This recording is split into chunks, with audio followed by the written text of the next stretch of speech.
Hare Krishna, Radhe Radhe. Welcome to my channel. आशा करती हूँ आप अच्छी होंगी, स्वस्थ होंगी और मंगल में होंगे। आज इस वीडियो में मैं आपके लिए लेकर आई हूँ बहुत ही सुंदर, पावन, पवित्र, फलकारी, धन देने वाला, दरिद्रता को दूर भगाने वाला, घर में सुख वैभव, सभी मनोकामनाओं को पूर्ण करने वाला स्तोत्र श्री कनकधारा स्तोत्र माता लक्ष्मी जी को बहुत ज़्यादा प्रिय है। आज हम कनकधारा स्तोत्र का हिंदी में श्रवण करेंगे।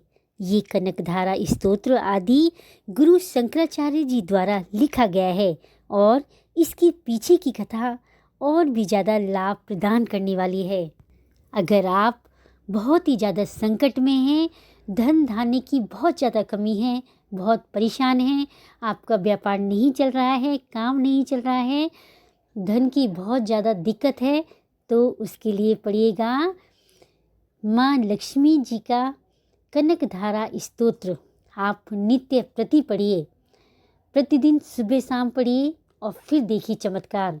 अगर प्रतिदिन नहीं पढ़ सकते हैं तो शुक्रवार को तो आप अवश्य ही इसका श्रवण करिएगा, फिर देखिए आपकी सारी परेशानी कैसी छू होती हैं।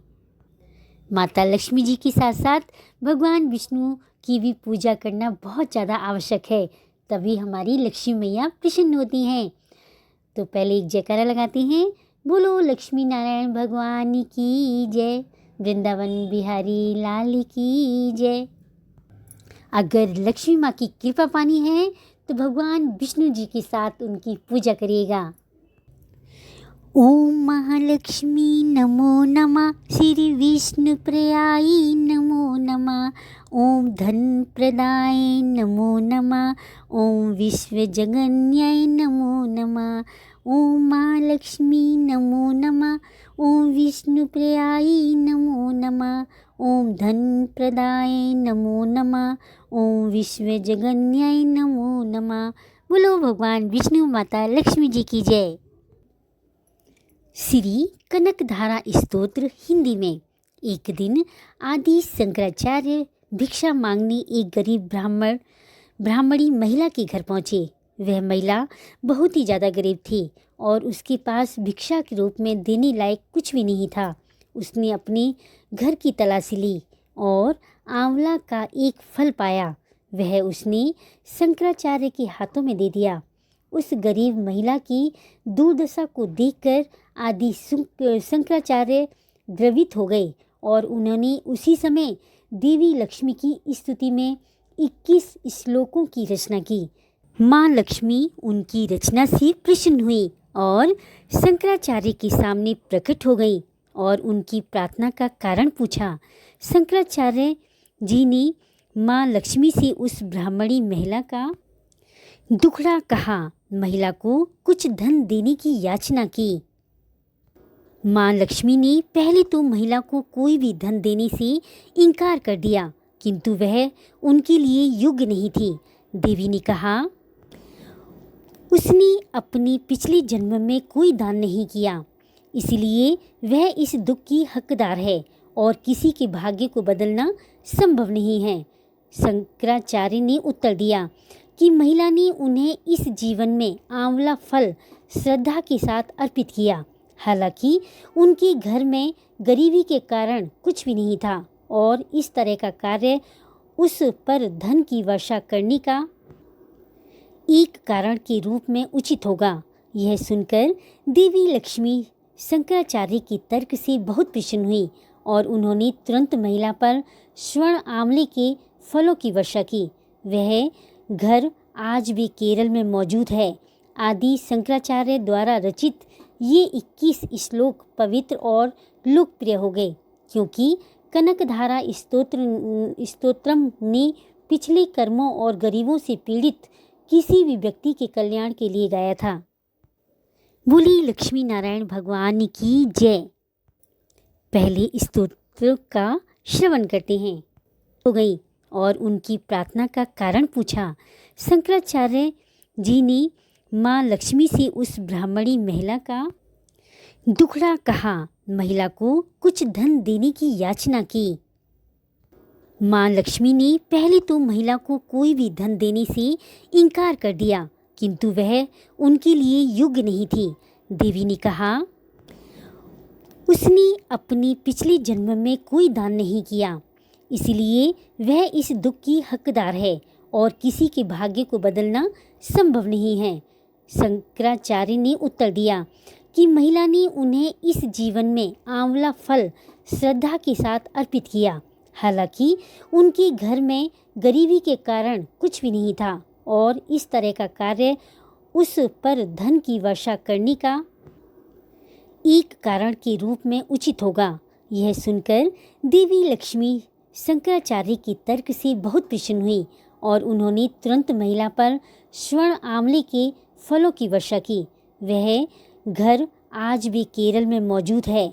आदि शंकराचार्य द्वारा रचित ये 21 श्लोक पवित्र और लोकप्रिय हो गए, क्योंकि कनकधारा स्तोत्रम ने पिछले कर्मों और गरीबों से पीड़ित किसी भी व्यक्ति के कल्याण के लिए गाया था।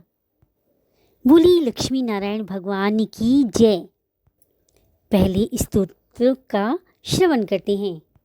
आइए पहले स्तोत्र का श्रवण करते हैं।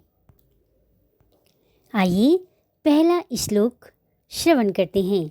जैसे भ्रमरी अधखिले कुसुमों से अलंकृत तमाल तरु का आश्रय लेती है, उसी प्रकार जो प्रकाश श्री हरि के रोमांच से सुशोभित श्री अंगों पर निरंतर पड़ता रहता है तथा जिसमें संपूर्ण ऐश्वर्य का निवास है, संपूर्ण मंगलों की अधिदात्री देवी भगवती महालक्ष्मी की वह दृष्टि मेरे लिए मंगलदायी हो।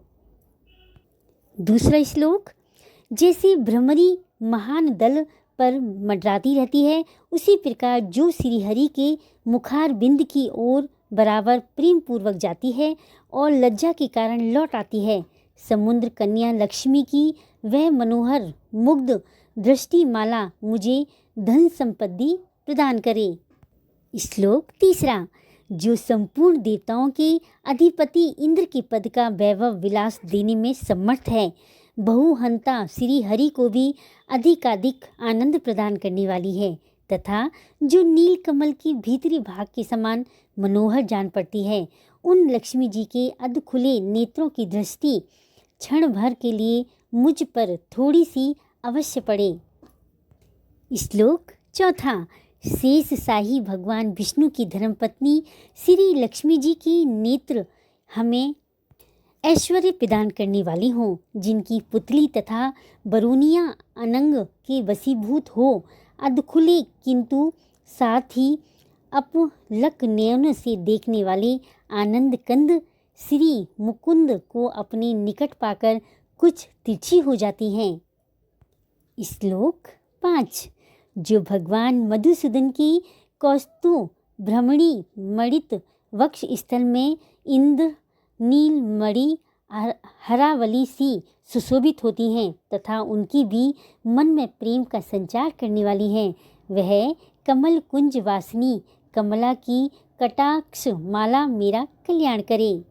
श्लोक 6, जैसे मेघों की घटा में बिजली चमकती है, उसी प्रकार जो कैटभ शत्रु श्री भगवान विष्णु की काली मेघमाला के श्याम सुंदर वे वक्ष स्थल पर प्रकाशित होती हैं, जिन्होंने अपने आविर्भाव से मृगुवंश को आनंदित किया है तथा जो समस्त लोगों की जननी है, उन भगवती लक्ष्मी की पूजनीय मूर्ति मुझे कल्याण प्रदान करें। श्लोक 7, समुद्र कन्या कमला की वह मंद अलस मत्थर और श्लोक 7, समुद्र कन्या कमला की वह मंद अलस मंथर और अर्घोनिमीलित दृष्टि जिसके प्रभाव से कामदेव ने मंगल में भगवान मधुसूदन के हृदय में प्रथम बार स्थान प्राप्त किया था, यहाँ मुझ पर पड़े। श्लोक 8, भगवान नारायण की प्रेयसी लक्ष्मी का नेत्र रूपी मेघ दया रूपी अनुकूल पवन से प्रेरित हो दुष्कर्म धनागम विरोधी अशुभ प्रारब्ध रूपी धाम को चिरकाल के लिए दूर हटाकर विषाद रूपी धर्मजन्य ताप से पीड़ित मुझ दीन रूपी चातक पर धन रूपी जलधारा की वृष्टि करे। श्लोक 9। विशिष्ट बुद्धि वाले मनुष्य जिनकी प्रीति पात्र होकर जिस दया दृष्टि के प्रभाव से स्वर्ण प्रद को सहज ही प्राप्त कर लेते हैं, पद्मासना पद्मा की वह विकसित कमल गर्भ के समान क्रांतिमयी दृष्टि मुझे मनोवांछित पुष्टि प्रदान करे। श्लोक 10। जो सृष्टि लीला के समय भाग्य देवता ब्रह्म शक्ति सरस्वती के रूप में विराजमान होती हैं तथा प्रलय लीला के काल में शाकुंभरी भगवती दुर्गा अथवा चंद्रशेखर बल्लभा पार्वती रुद्र शक्ति के रूप में अवस्थित होती हैं। त्रिभुवन के एकमात्र पिता भगवान नारायण की उन नित्य यौवना प्रेयसी श्री लक्ष्मी जी को नमस्कार है। श्लोक 11। मातः शुभ कर्मों का फल देने वाली श्रुति के रूप में आपको प्रणाम है। रमणीय गुणों की सिंधु रूपा रति के रूप में आपको नमस्कार है। कमल वन में निवास करने वाली शक्ति स्वरूपा लक्ष्मी जी को नमस्कार है तथा पुष्टि रूपा पुरुषोत्तम प्रिया को नमस्कार है। श्लोक 12। कमल वंदना कमला को नमस्कार है। क्षीर सिंधु सभ्यता श्री देवी को नमस्कार है। चंद्रमा और सुधा की सगी बहन को नमस्कार है। भगवान नारायण की बल्लवा को नमस्कार है। श्लोक 13। कमल सदृश नेत्रों वाली माननीय माँ आपके चरणों में किए गए प्रणाम संपत्ति प्रदान करने वाले, संपूर्ण इंद्रियों को आनंद देने वाले, साम्राज्य देने में समर्थ और सारे पापों को हर लेने के लिए सर्वथा उद्यत है। वे सदा मुझे ही अवलंबन दे। मुझे ही आपकी चरण वंदना का शुभ अवसर सदा प्राप्त होता रहे। श्लोक 14। जिनकी कृपा कटाक्ष के लिए ही गई उपासना उपासक के लिए संपूर्ण मनोरथों और संपत्तियों का विस्तार करती है। श्री हरि की हृदयश्वरी उन्हीं आप देवी लक्ष्मी जी के मन वाणी और शरीर से भजन करता रहूं। श्लोक 15। भगवती हरि प्रिया तुम कमल वन में निवास करने वाली हो। तुम्हारे हाथों में नीला कमल सुशोभित है। तुम अत्यंत उज्ज्वल वस्त्र गंध और माला आदि से सुशोभित हो। तुम्हारी झांकी बड़ी मनोहर है। त्रिभुवन का ऐश्वर्य प्रदान करने वाली देवी मुझ पर प्रसन्न हो जाओ। श्लोक 16। दिग्गजों द्वारा स्वर्ण कलश के मुख से गिराए गए आकाश गंगा के निर्मल एवं मनोहर जल से जिनके श्री अंगों का अभिषेक स्नान संपादित होता है, संपूर्ण लोकों के अधीश्वर भगवान विष्णु की गृहिणी और क्षीर सागर की पुत्री उन जगन जननी लक्ष्मी जी को मैं प्रातःकाल प्रणाम करता हूँ। श्लोक 17। कमल नयन केशव की कमनीय कामनी कमले में अंकिचन दीनहीन मनुष्यों में अग्रण्य हूँ, अतएव तुम्हारी कृपा का स्वाभाविक पात्र हूँ। तुम उमड़ती हुई करुणा की बाढ़ की तरह तरंगों की समान कटाक्षों द्वारा मेरी ओर देखो। श्लोक 18। जो मनुष्य उन स्तुतियों द्वारा प्रतिदिन वेद त्रयी स्वरूपा त्रिभुवन जगत जननी भगवती लक्ष्मी की स्तुति करते हैं, वे इस भूतल पर महान गुणवान और अत्यंत सौभाग्यशाली होते हैं तथा विद्वान पुरुष भी उनके मन भावों को जानने के लिए उत्सुक रहते हैं। जय माँ लक्ष्मी। बोलो भगवान विष्णु माता लक्ष्मी जी की जय। जो साधक सुबह शाम नित्य प्रति इन स्तोत्रों का श्रवण करते हैं, माता लक्ष्मी जी की मन और श्रद्धा से पूजा करते हैं, पाठ करते हैं और स्तोत्र का श्रवण करते हैं, वो मनुष्य इस पृथ्वी पर सौभाग्यशाली होते हैं और विद्वान लोग भी उनकी भाव को जानने के लिए उत्सुक रहते हैं।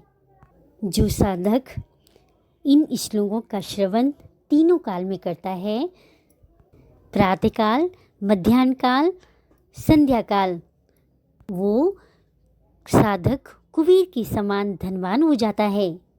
आदि शुक्राचार्य रचित कनकधारा स्तोत्र संपूर्णम। हे लक्ष्मी नारायण, अगर स्तोत्र मैंने अधूरा पढ़ा हो तो पूरा करना, पूरा पढ़ा हो तो मान रखना, कहने सुनने वाली सभी की मनोकामना पूर्ण करना। ये स्तोत्र बहुत ही ज़्यादा प्रभावशाली है। प्लीज़ आप ज़रूर श्रवण करें और अपनी दरिद्रता को दूर भगाएं। अपने घर में धन धान्य, समृद्धि, वैभव और माता लक्ष्मी जी की कृपा बरसेगी। बोलो लक्ष्मी नारायण भगवान की जय। अगर वीडियो अच्छी लगी हो तो लाइक करें, कमेंट करें, मीनूज़ लाइफ स्टाइल को सब्सक्राइब करें। हरे कृष्णा, राधे राधे।